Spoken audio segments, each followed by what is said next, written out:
मनुष्य लोग गरहित जातक हिमालय के जंगलों में बहुत से वानर रहते थे। वे आपस में मिलजुल कर रहते थे। द्वेष भाव, पर निंदा, तेरा मेरा, छोटा बड़ा, अच्छा बुरा, मित्र शत्रु जैसे बुरे विचार से वे सर्वदा विमुक्त थे। एक वंचर ने उनमें से एक मुखिया वानर को पकड़कर राजा को भेंट कर दिया। राजा ने उसे अपने परिवार का सदस्य बनाकर पाला। वानर के लिए मनुष्यों के मध्य रहने का यह पहला अवसर था। पहले तो उसका मन वहां लगा ही नहीं। बार बार उसे अपने साथी सहयोगी वानर याद आते रहे। हिमालय के मुक्त वातावरण में रहने के अभ्यस्त वानर को पहले तो राजमहल का अनुशासित जीवन असहनीय लगा, किंतु धीरे धीरे उसका मन वहां के वातावरण में लग गया। चिरकाल तक वहां रहने के कारण वह मानव सभ्यता सीख गया। अब वह राजा का बड़ा विश्वास पात्र बन गया। राजा ने उसके सभ्य व्यवहार से प्रसन्न होकर उसी वंचर को बुलाया और उसे आज्ञा दी, इस वानर को जहां से पकड़ कर लाए थे, इसे वहीं आदर सत्कार सहित छोड़ आओ। वंचर ने अपने राजा की आज्ञा अनुसार वैसा ही किया। वह वानर को हिमालय के उसी जंगल में छोड़ आया। वहां के दूसरे वानरों ने जब अपने साथी को इतने दिनों के पश्चात देखा तो सभी उसके आसपास इकट्ठे हो गए और उससे कुशल समाचार की बातें पूछी। मित्र, इतने दिन कहाँ रहे? एक राजा के महल में। वहां कैसे रहे?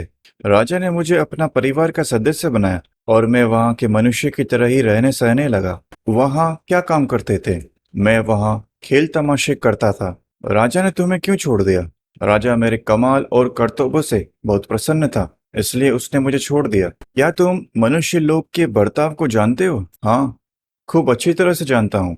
जरा कुछ हमें भी बताएं, हम सुनना चाहते हैं। यह सुनकर वानर सोच में पड़ गया। उसने कहा, मनुष्य की करनी मुझसे मत पूछो। सभी इकट्ठे हुए जंगल के वानरों ने एक स्वर में उससे फिर अनुरोध किया, कहें, हम सुनना चाहते हैं। सभी के आग्रह पर उस बेचारे वानर ने कहा, मनुष्य चाहे छोटा हो या बड़ा, विद्वान हो चाहे शूरवीर, सभी मेरा तेरा के फेरे में ही रहते हैं।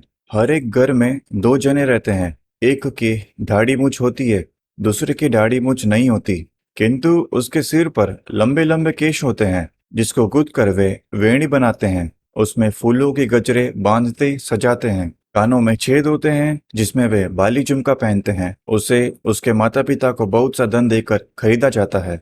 उसे सजा संवार कर, गहने पहनाकर, गाड़ी में बिठाकर बड़ी शानो शौकत और धूमधाम के साथ घर में लाते हैं। उस गृह स्वामिनी को अपने घर में लाकर दासी की तरह रखते हैं। मनुष्य लोक में लोग सच्चे धर्म को नहीं जानते। सभी वस्तुएं अस्तित्व में आकर विनिष्ट हो जाती है।